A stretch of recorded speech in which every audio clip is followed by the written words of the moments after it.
कुछ दिनों से मीरा बहुत परेशान थी। उसकी शादी के बाद जब जब वो अपने मायके अपने भाई भाभीयों से मिलने के लिए जाती तो सब उसे खूब लाड प्यार करते, उसकी खूब खातिरदारी करते। पर कुछ समय से वो उनके नेचर में चेंज देख रही थी, इसीलिए उसका मन भी बहुत उदास था। क्या हुआ बहू, तुम थोड़ी परेशान दिखाई दे रही हो? मुझसे कहो, मैं भी तो तुम्हारी माँ हूँ। माँ जी, शादी से पहले भैया भाभी मेरे से बहुत प्यार से बात करते थे, मेरी छोटी छोटी जरूरतों का बहुत ख्याल रखते थे, मुझे किसी भी चीज की कमी नहीं होने देते थे। पर शादी के बाद मैं जब भी उनसे मिलने जाती हूँ वो मेरे से ठीक से बात ही नहीं करते और यहाँ तक कि मुझसे मिलने भी नहीं आते, और मुझे उन्होंने बुलाना भी बहुत कम कर दिया है। आखिर ऐसा क्या हुआ है जिस वजह से वो लोग मुझसे बात करने से कतराने लगे हैं? हो सकता है बहू ये तुम्हारे मन का वहम हो। पहले तुम उनके साथ रहती थी ना, तो तुम्हें इस बात का एहसास नहीं होता था। अब तुम उनसे दूर हो, इसलिए तो उन्हें ज्यादा याद करने लगी हो, तभी तुम्हारे मन में ऐसे विचार आ रहे हैं। मुझे नहीं लगता कि ऐसा कुछ उनके मन में होगा। एक काम करो, तुम कुछ दिनों के लिए अपने मायके रहकर आ जाओ, इससे तुम्हारे मन का वहम भी दूर हो जाएगा और तुम्हारा उदास मन भी ठीक हो जाएगा। थैंक यू माँ जी, मैं तो पता नहीं क्या क्या सोच रही थी। मैं कल ही मायके रहने चली जाती हूँ। एक काम करती हूँ, मैं उन्हें कुछ बताऊंगी नहीं, उन सबको सरप्राइज दूंगी।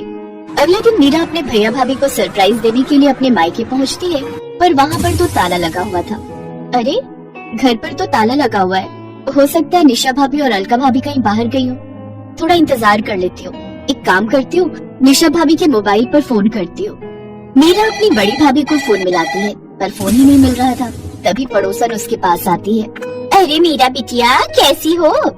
नमस्ते आंटी जी, मैं ठीक हूँ। आपको कुछ आइडिया है कि भाभी कहाँ गई है?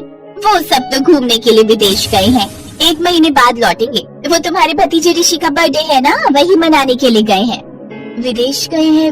मुझे बताया भी नहीं। आ जाओ बिटिया, यहाँ आ जाओ, मैं चाय बनाती हूँ। नहीं आंटी जी, मैं फिर कभी आऊंगी, अभी मैं चलती हूँ। नमस्ते आंटी। मीरा के दिमाग में बहुत सी बातें चलने लगी। पूरे रास्ते कुछ न कुछ सोचती रही। अजय भैया और विजय भैया तो कह रहे थे कि मेरी शादी के लिए उन्होंने कर्ज लिया है, उनके पास शादी के लिए पैसे नहीं है।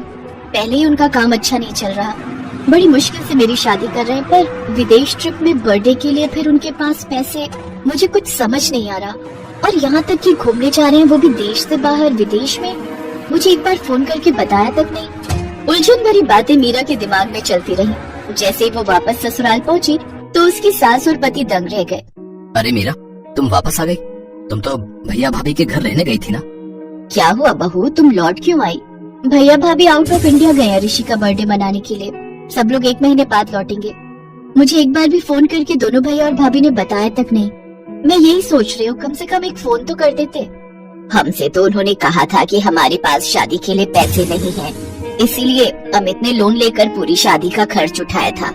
वैसे मुझे ये बात कहनी नहीं चाहिए बहू, पता नहीं तुम क्या सोचोगी, पर उन लोगों के पास विदेश घूमने के लिए पैसे कहाँ आए, जबकि पूरी शादी तो हमने की है।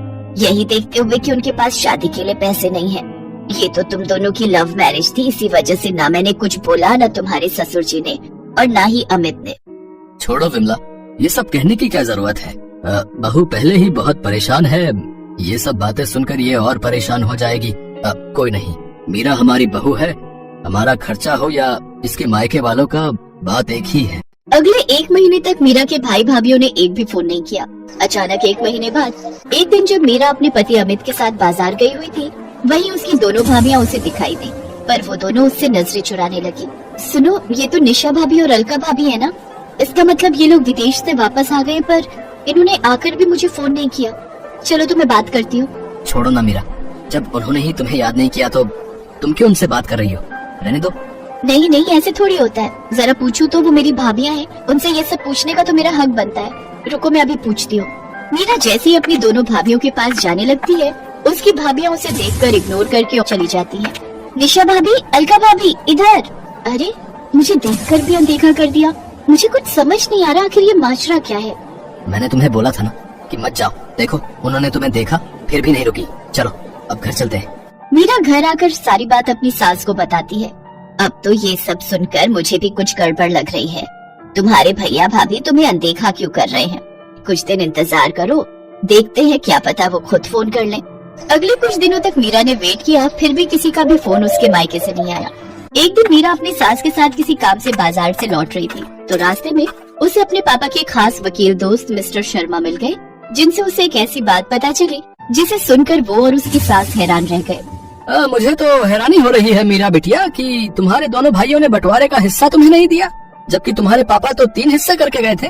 उन्होंने तुम्हारी वसीयत में यही लिखा था कि तीसरा हिस्सा तुम्हारी शादी और तुम्हारे दूसरे खर्चों के काम आएगा।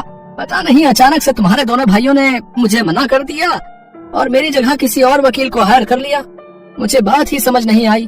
अब मैं क्या ही बोलता कि मुझे क्यों हटा रहे हो।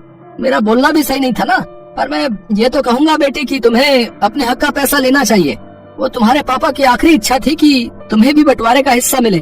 मुझे कहना तो नहीं चाहिए, पर कहीं न कहीं मुझे लगता है कि तुम्हारे भाई भाभीियों ने तुमसे बेईमानी की है। मैं यकीन नहीं कर सकती कि मेरे अपने सगे भाई मेरे साथ ऐसा करेंगे। वकील अंकल प्लीज मेरी हेल्प कीजिए, ताकि मैं अपने हिस्से के पैसे अपने भाई भाभीियों से ले सकूं। एक बार वो कहती तो सही कि बहन हम तुझे बंटवारे का हिस्सा नहीं देना चाहते, तो मैं हंसते हंसते वो पैसे उन्हें दे देती। अरे मैं तो उनकी सगी बहन हूँ, वो मुझसे जान भी मांगते तो मैं दे देती, पर उन्होंने मुझसे इस तरह झूठ और बेईमानी के सहारे बर्ताव किया है, वो माफी के लायक ही नहीं है। प्लीज अंकल मुझे किसी भी तरह अपने भाइयों से अपना हिस्सा लेना है। ठीक है, मैं तुम्हारी मदद जरूर करूँगा बेटी। है मीरा, तुमने बिल्कुल सही फैसला लिया है। मैं और बाकी घर के लोग भी तुम्हारे साथ हैं। Thank you mummy ji, thank you so much. मुझे पता है कि आप लोग बहुत अच्छे हैं। आपने खुद ही सारी शादी का खर्च उठाया था, ये बात मैं कैसे भूल सकती हूँ। अब मैं अपने भाई भाभीियों से अपने पापा की जायदाद का हिस्सा जरूर लूंगी, जो वो मेरे लिए छोड़ कर गए हैं। वकील मिस्टर शर्मा की हेल्प से मीरा को अपने पिता की जायदाद में से तीसरा हिस्सा मिल जाता है, जो वो उसके नाम करके गए थे। पर मीरा को इस बात का दुख था कि उसके भाई पैसों के लिए उसके साथ गलत हो गए। आज से मेरा कोई मायका नहीं है। भूल जाना कि आपकी कोई बहन भी थी। ऐसा मत कह मीरा, हमसे गलती हो गई। हाँ मीरा, पैसों के लालच में हम अंधे हो गए थे। नहीं भैया, अब बहुत देर हो चुकी है। प्लीज अब आप मुझसे कभी भी कोई वास्ता मत रखना। थैंक यू शर्मा अंकल, आपने मेरी बहुत हेल्प की। मीरा की आंखों में आंसू थे। उसने हमेशा के लिए अपने भाइयों से मुंह मोड़ लिया। शायद उसके भाई भाभीियों के लिए यही सबसे बड़ी सजा थी।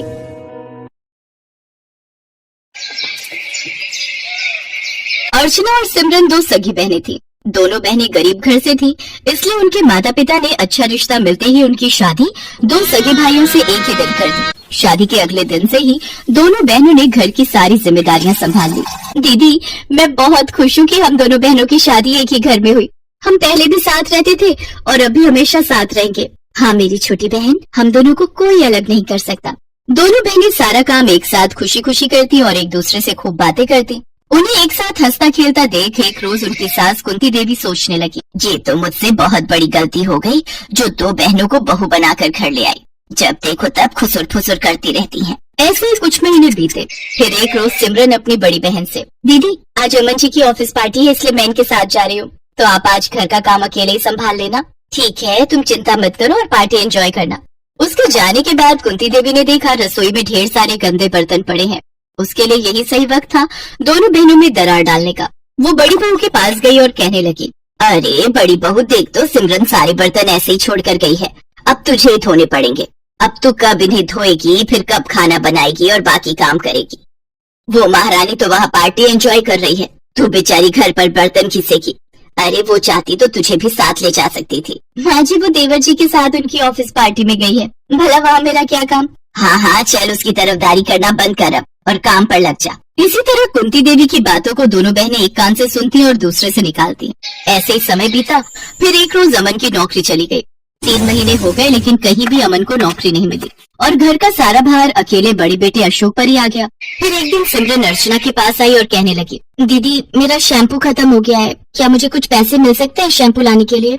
सिमरन तुम मेरे शैम्पू से बाल धो लो, मेरे पास अब पैसे बचते ही कहाँ हैं, सारा पैसा तो घर खर्च में लग जाता है। मेरा तो खुद नारियल तेल खत्म हो गया है, इसलिए मैं सरसों का तेल ही डाल लेती हूँ। सिमरन उदास होकर वहाँ से चली जाती है। फिर कुंती देवी अर्चना से कहती है, मेरा बड़ा बेटा बेचारा अकेला पिस रहा है और इस महारानी को शैम्पू चाहिए। इतना ही शौक है तो कुछ काम धाम क्यों नहीं कर लेती। एक की कमाई से घर का गुजारा नहीं चल रहा था, जिस वजह से घर में परेशानी बढ़ती जा रही थी और अपनी सास की बातें अब अर्चना को भी सही लगने लगी थी। उसका पति घर चलाता था, इसलिए अर्चना भी अब घर के कामों से काम चोरी करने लगी।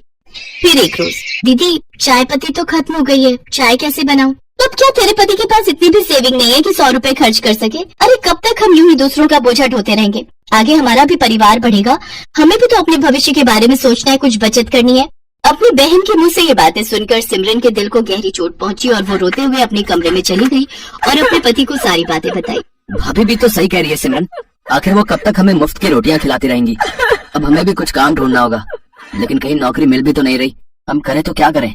मेरे पास एक आइडिया है। हम दोनों पढ़े लिखे हैं, तो क्यों ना हम बच्चों को ट्यूशन पढ़ाने का काम करें? वैसे भी यहाँ आसपास कोई ट्यूशन देने वाला नहीं है। ये तो बहुत ही अच्छा विचार है।